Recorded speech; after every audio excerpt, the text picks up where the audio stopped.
Have you ever wondered how a problem can take over your entire mind, then feel strangely smaller 30 minutes later, even though nothing has been solved? The situation has not changed. The message is still there, and the decision is still waiting. But your mind is no longer responding in quite the same way. Walking makes the difference, and the reason goes far beyond simply feeling calmer. The first change is not relaxation, it is a shift in how the mind searches for ideas. In a series of Stanford experiments, people were asked to produce unusual uses for ordinary objects. When they walked, creative output increased for most participants. In one experiment, 81% produced more creative responses while walking. But the effect was surprisingly specific. Walking improved divergent thinking, the mental process that generates multiple possibilities. It did not reliably improve convergent thinking, which searches for one correct answer. That distinction changes the familiar advice to take a walk when you are stuck. Walking does not make every form of thinking better. It opens the mode that produces alternatives. The effect also appeared on a treadmill facing a blank wall, which means scenery alone cannot explain it. Movement itself was doing something. And in some conditions, the creative advantage continued after people sat down again. More than 2,000 years before researchers measured this effect, Aristotle's school became known as the Peripatetic School, a name connected with the walkways of the Lyceum. The popular image of philosophers developing ideas while walking may be partly romanticized, but the association between walking and thought is ancient. The ancient association was broader than the modern finding. Walking does not necessarily produce the answer. It gives the brain more possibilities to choose from. But once the walk moves outdoors, a second system comes into play.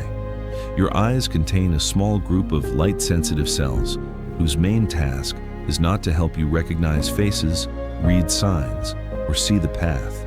They measure environmental light and send that information toward the brain's central clock. In other words, some cells in your eyes are not primarily telling the brain what you are looking at. They are telling it what time it is. That makes an outdoor walk biologically different from covering the same distance indoors. In a study of more than 400,000 adults, each additional hour spent outside in daylight was associated with fewer symptoms of low mood and anhedonia, less tiredness, fewer insomnia symptoms, greater happiness, and an earlier sleep pattern. The researchers were not studying walking alone, and the data do not mean that one morning walk guarantees better sleep. But the scale of the study reveals something easy to miss. When you walk outside, your muscles receive movement, while your circadian system receives daytime. A morning walk can therefore influence mental health in two ways. It changes how the brain is working in the moment, while also strengthening the signal that helps the brain prepare for night later on. But daylight keeps working after the walk is over. Hours later, it can still influence how the brain approaches the night. A tired brain reacts differently to stress. Emotional control becomes harder, small problems feel larger, and the mind is more likely to return to the same unresolved material. The stressful event remains, but the brain may meet it with a wider focus and after a better timed night of sleep. And light is not the only feature of the outside world that changes the experience. A walk through a shopping center under artificial light gives you movement. A morning walk outside gives you movement and a time signal. A walk through a quiet green area may add a third layer. In one experiment, adults diagnosed with major depressive disorder completed walks in natural and urban settings. The nature walk produced lower negative affect than the urban walk. Another study found that a nature walk improved short-term memory. In people with depression, with the cognitive improvement appearing separately from the change in mood, nature was not only changing how people felt, it was influencing cognition and emotion through partly different pathways. But the most lasting mental health effect may begin only after the walk is finished. Every time you decide to go and then follow through, the brain receives evidence. You intended to act, and then you did. Psychologists describe the belief that you can organize and carry out a behavior as self-efficacy. It is not motivation, and it is not a personality trait. It is a judgment built from experience. A goal that repeatedly falls apart can teach the brain that intention is unreliable. A manageable goal that you repeatedly complete teaches the opposite lesson. This is why 30 minutes can be powerful, but also why an unrealistic daily rule can backfire. The mental health benefit does not come from suffering through a perfect streak. It comes from repeatedly experiencing yourself as capable of action. And that evidence may spread beyond the walking habit.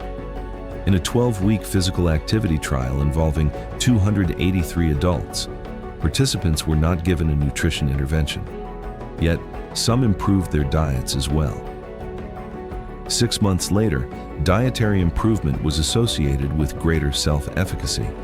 The exercise program did not teach them what to eat. Changing one behavior appears to have changed what some participants believed they could tackle next. Once the walk becomes evidence that you can follow through, repetition can begin changing not only what you do, but who you believe you are. At first, the sentence is, "I am trying to walk every day." With repetition, it can become, "I am someone who moves every day." Research consistently shows a strong relationship between physical activity and identity. People who see movement as part of who they are more likely to remain active. More recent intervention research also shows that physical activity identity itself can change. The habit strengthens the identity, and the identity makes the next walk easier to begin. The walk becomes easier to defend in a busy schedule because it is no longer just another task. It fits the person's self-concept. Then other choices are measured against that identity. Staying up late, skipping daylight, remaining seated all day, or abandoning the routine completely may begin to feel less consistent with the person being built. This does not mean a daily walk automatically transforms diet, discipline, sleep, and every other part of life.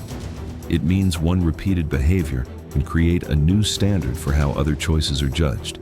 But there is one mental health pathway no smartwatch can measure. Walking can change who waits for you. In a meta-analysis of outdoor walking groups, 42 studies involving 1,843 people showed improvements across physical health and depressive symptoms. Depression scores fell by a meaningful amount, and adherence was generally good. Another analysis of group walking interventions included more than 4,500 participants and found that the programs increased later physical activity. Studies that followed people for more than 6 months showed larger effects than shorter studies. That suggests the group is not just an extra benefit attached to the walk. The group may be one of the reasons the walk continues long enough to matter. A person expecting you at 9 o'clock can become more powerful than motivation. Repeated contact can turn a route into a social structure. And walking side by side changes conversation itself. There is less constant eye contact. Silence does not need to be filled immediately, and difficult thoughts can emerge while both people are facing the same direction. The person waiting for you may eventually become as important to your mental health as the movement itself. One final historical detail shows how radically our view of walking has changed. In the late 19th century, professional walking became one of America's first major spectator sports. Crowds filled arenas to watch competitors cover hundreds of miles, and the strongest walkers became celebrities. Today, many people struggle to protect 30 quiet minutes for the same movement. Walking once filled arenas. Today, it is often treated as too ordinary to matter. The real change begins when these effects stop working separately. Movement can loosen the kind of thinking that produces new possibilities. Outdoor light strengthens the brain's signal of daytime. Better timed light can support sleep, and sleep changes emotional regulation. Completing the walk becomes evidence of self-efficacy. Self-efficacy can influence the next choice. Repetition can turn the behavior into identity. And when the walk includes another person, Social commitment can keep the entire chain alive. This is why the greatest mental health effect may not happen during the 30 minutes themselves. It may appear in what those 30 minutes begin to reorganize in the rest of the day. Walking is not a replacement for therapy, medication, medical care, supportive relationships, or changes to circumstances that are genuinely harmful. But the evidence changes how we should think about those 30 minutes. The problem may still be waiting when you return, but the mind that meets it may no longer be the same.